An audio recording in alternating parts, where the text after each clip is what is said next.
Welcome to another episode of Sacred Reviews. In this episode, we're going to be taking a look at Divide by Zero, which was created by Whole Tone Games, an indie developer that makes games using RPG Maker and whose work was previously featured in my review of the Baby Jesus Christ RPG.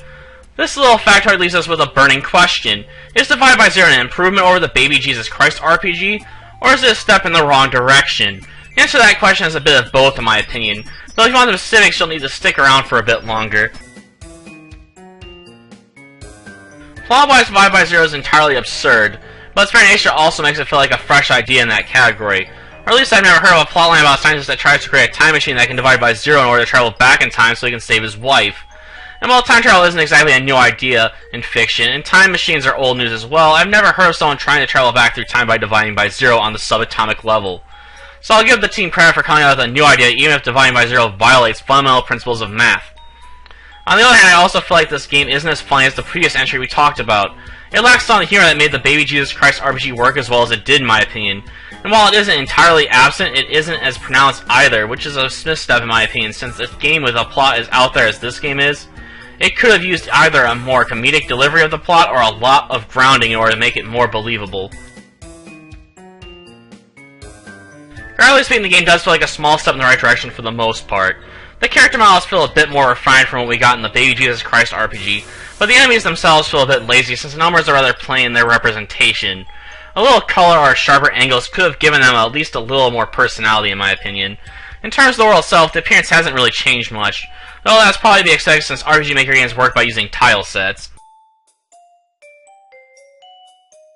Sound-wise, the game has a rather limited amount of tracks to pull from, but the overall length of this game is only around an hour or so the game doesn't exactly demand a large selection of background music to begin with.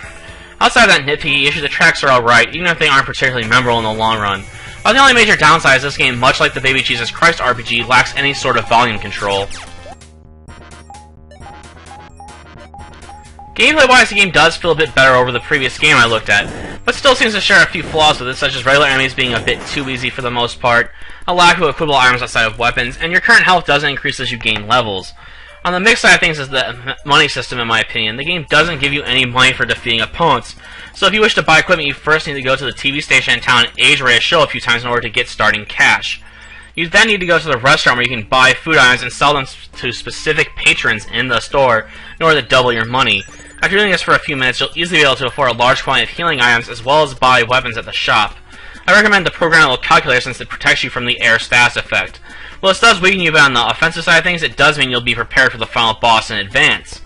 On the positive side of things, the game does feel a bit more balanced in terms of difficulty, and has a much higher level cap so you can grind out enough levels to make the final boss as easy or hard as you want it to be.